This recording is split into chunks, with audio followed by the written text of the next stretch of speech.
know, we try and play nice. We do our best to play nice. We want to win.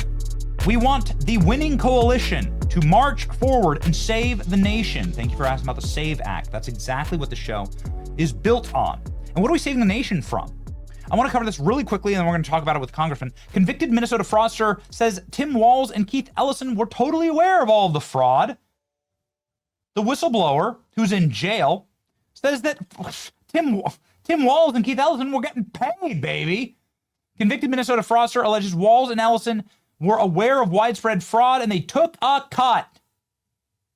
Minnesota woman convicted of one of the state's largest fraud schemes alleges in a jailhouse interview that Tim Walz and Attorney General Ellison were aware of the widespread fraud and federal prosecution stepped in. Amy Bach, former head of the nonprofit Feeding Our Future, spoke to Fox News from the Shelburne County Jail in Minnesota, claiming that officials knew of the officials continued approving and paying claims after concerns were raised of potential fraud. Bach alleged that state-approved program sponsors were responsible for monitoring the claims, but officials repeatedly failed to investigate or stop suspicious companies even after she flagged them. Goodness gracious. I honestly believe Keith Ellison and Governor Walz need to be held accountable. There needs to be an investigation. If they weren't aware, that's concerning, she told Fox News. I believe the governor's office and Keith Ellison were aware. All right.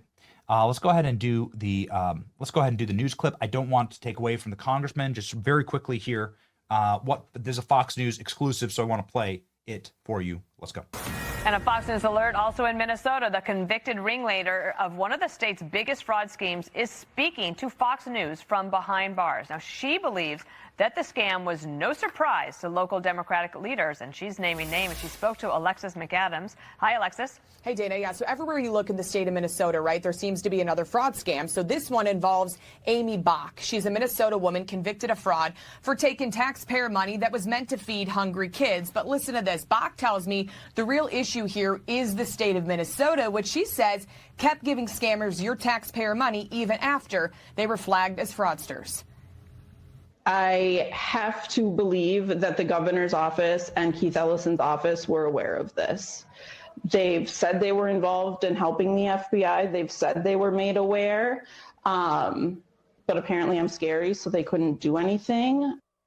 So Bach ran this nonprofit called Feeding Our Future. You might have heard of it. It was one of dozens convicted in this $250 million scam. You can see her mug. Great. Good.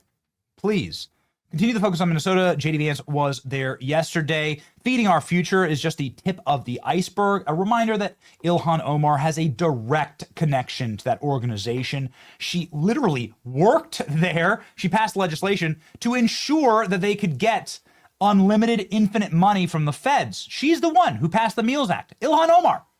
And then her friends started scamming under the Meals Act. Zooming in now domestically, because obviously I think that there has been such a wide attention vector on wars and other conflicts throughout the earth. And many people here in America are saying, okay, now it's time for some America first policies. However, while we're focusing on wars in Gaza or Ukraine or Greenland or potential conflicts in Taiwan, there's like a straight up insurrection going on in Minnesota. And now there's whistleblowers out saying that like Tim Walz and Keith Ellison are in on the fraud. There's audio tapes of Keith Ellison effectively taking bribes. Keith Ellison's wife worked for the judge yesterday that refused to sign off on the Don Lemon arrest warrant.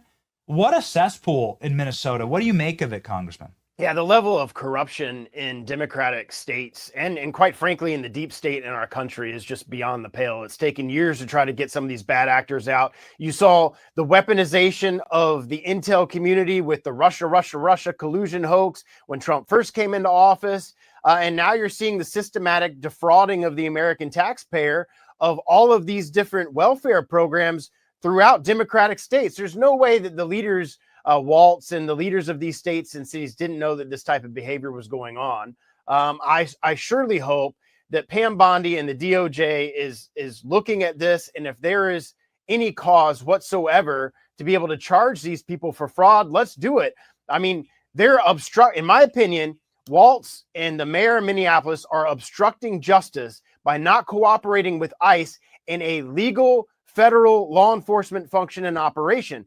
To me, that is grounds to take these people, at least remove them from their office, charge them with obstruction, something. I mean, you can't just ignore federal laws and not allow federal law enforcement officers to come into your state or your cities to operate. And then you add on all this fraud and all these welfare programs. Scott Bessent the other day, the Treasury Secretary, was saying that he believes that 10% of our budget is fraud. The number that's like billions of dollars, hundreds of billions of dollars in fraud all across the country and all these different programs. And the majority of this fraud are in Democratic states because they dole out all these programs without looking into seeing if these people actually qualify. And Minnesota is a great example of that. And we're paying for it. Floridians are paying for all of this. That's exactly right. I think that people don't understand exactly how the federal budget works. Perhaps you could educate them.